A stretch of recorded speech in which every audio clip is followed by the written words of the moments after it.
That's a bright orange hat. Pasta mixing things up since this dress code has changed. Hampus looking fresh with those sunnies.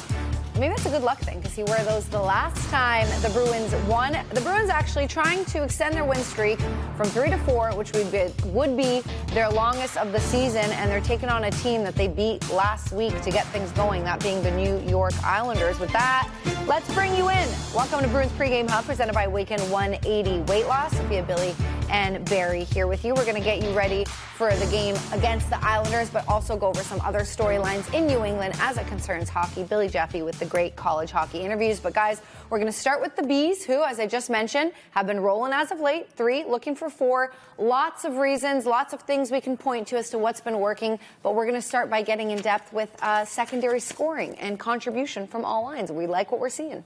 Well, obvious statement, first one of the day, I'm sure before many more coming. You need it if you're going to be successful. Of course, you need your big guys to come through. But because the Bruins are not a team that is chock full of what we would call high-end skill guys after Pastrnak and then Geeky. Yeah. And he's not even a true skill guy. He's a power guy, right? Yeah. But after that partner, it's offense by committee. And 6 of their last 11 goals in the last 3 games have come from what I would call their depth guys. Now, that means Pasta and Geeks have continued to be tremendous, but they need those other goals big time. Yeah, that they do. And I think, you take that along with the improvement in specialty teams, your secondary scoring, you're playing a little bit better defensively, and these guys aren't getting scored against. And the youngsters like Minton are continuing to learn how to play in the National Hockey League. They're doing a much better job defensively. You're seeing them, as we talked last game, Billy, about them making baby steps. You're starting to see them being able to keep the defenders in their end to the outside a little bit more. Still lots of room for improvement, but they're starting to show some signs, and it's showing in the goals against. It's been a big improvement, and now you got to start winning on the road. You're 1-4-0 on the road. And as we know, to be a playoff team, to be a team that has a decent year, you got to finish at least 500, right? Yeah. Around that area? Yeah, and this is where the matchup game becomes, I think, huge because the Bruins, it's easy to focus on the big guys when the Bruins are on the road because there's really that one line. Yes. That's why the second line scoring more, the Zaka line. Keep going, guys. Keep going. Just give it a little more because, again, the opponent, like tonight, it's an easy matchup, so to speak, against the Husnu line, the Husnadinov line, along with Pasta and Geeky. Yes. Okay, so we mentioned depth scoring, secondary scoring, which was a question mark at the start of the season. But, guys, during this good stretch, what else has contributed to the Bruins' wins? Buying into the system, we're going to get into that a little bit more. PK, PP, goaltending, where do you guys want to take it? Actually, let's skip goaltending because we're going to get in depth with those guys. But what else has contributed to this win streak? Well, to me, it's the team structure. And you're starting to hear the coach with his, post-games interviews with Andy Brickley be a little bit more pleased with what he's seeing throughout a game. That means you're allowing yourself to be in every hockey game because you're allowing 2, maybe 3 on a given night rather than 4 or 5. The Bruins have cut that down immensely. And to Billy's point about you don't have 2 or 3 big scoring lines, that is going to be very important. The other thing that we saw last game, staying out of the penalty box. That's where I was going to go. Yeah, that's huge. And what does that usually mean? In theory, you're moving your feet better. Faster.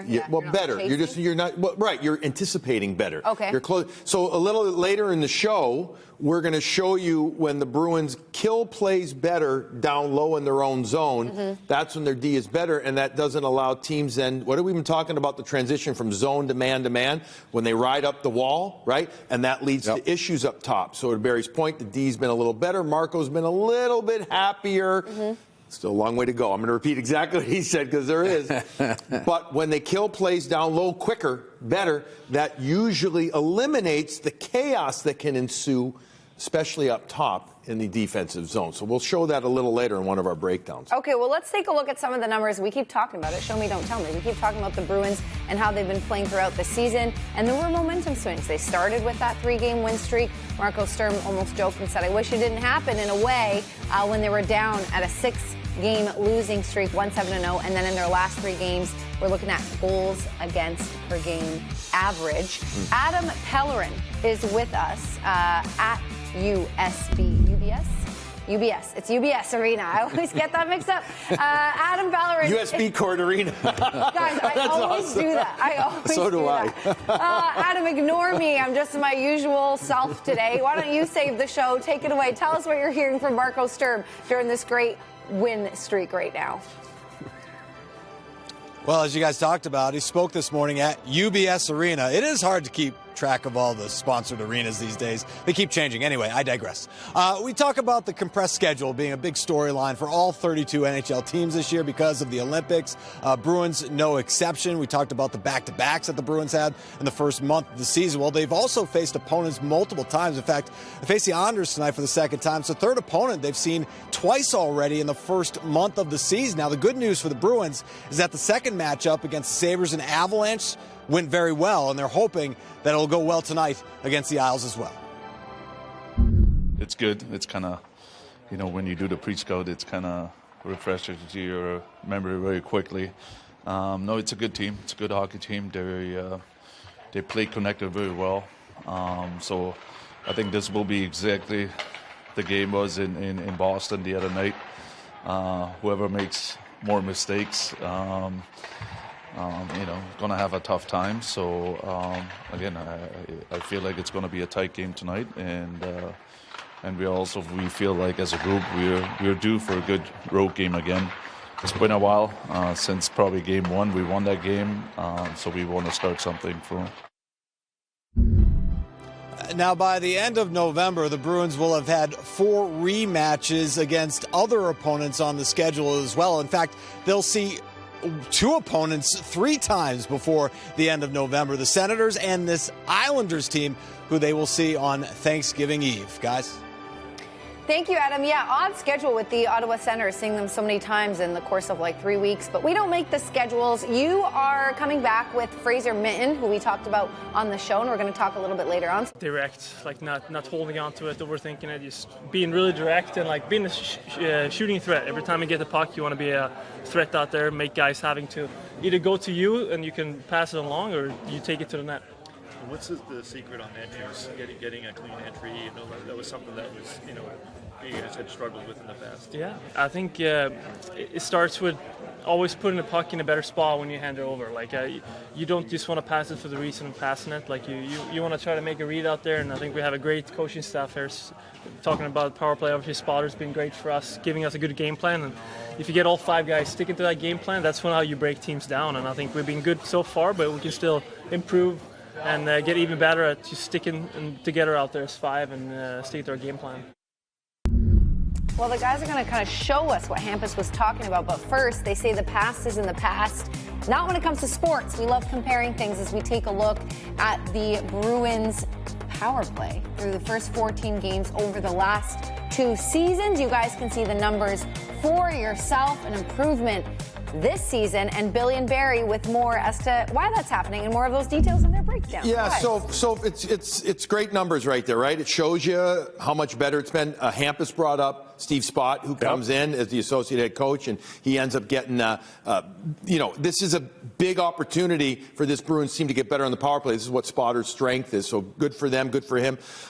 Look, you're a high-end offensive player when you played. Was there one guy, one coach, or one player that really helped with the power play more than others that you can remember? Yeah, Jean Martel, and I also thought for me, one of the guys who was kind of a quarterback and got into coaching afterwards, Brad Park, was exceptionally gifted on the power play, saw the ice so well. All right, well, you can't have a great power play if you cannot get the puck into the zone. And Barry and I and Razor, when he's here, we've talked at length about how much better the breakouts and, more importantly, the entries have been. Last year, they were bad. I don't know how else to say it. That's why they were dead last almost, exactly. Right? So what we're going to do first is we're going to just show you some clips of last year. Sorry, folks, to do it to you. Take your thumbs out on this one. We'll show you they weren't good. Go ahead and we're going to roll a couple. And you're going to see that the depth isn't there. And you've got guys, look, Pasternak doesn't pass the puck once because he's up at the line. Now here you go. Watch again. We got a pass counter. Here's another good example. Bringing the puck up the ice. But look at how guys are stationary, Barry, up top. What's going to happen here?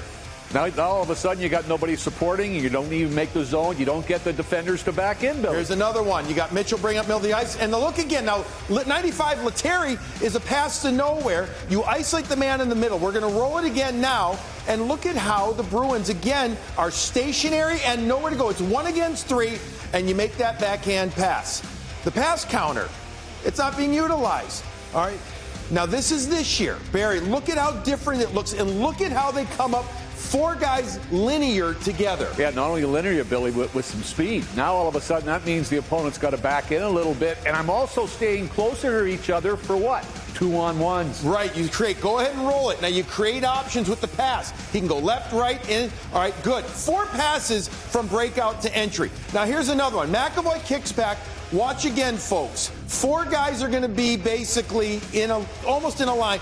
And now you've got movement coming, and you see how much depth is created between the opponent and the Bruins. That allows for the puck to get in. 4 passes again. Barry, here's another one, a little bit different, but similar. Yeah, and I think the other key here, too, Billy, is that you don't know which side they're going to be going up. So that means the defenders can't cheat.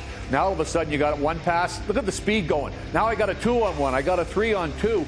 I have the power play. I am outnumbering them. That's exactly what the Bruins have done. They have metamorphosed their breakout. While the kickback, the first pass, which I'll be honest with you, in the past I wasn't a fan with it at all. I know. But the kickback pass and allows everybody to come up. Now it works because they're not so separated. They work their way back. They come up almost, when I say linear, it's not stationary. Connected. But as Barry said, it's connected. And they have options then. So much better this year. Yes, it is. Now it's a weapon. And even if you, like we always say, even if you don't score, at least you're getting positive momentum off it that can carry over to the next shift. There's nothing worse than being on the power play and then get your backside handed to you because you can't get the puck into the offensive zone. It is such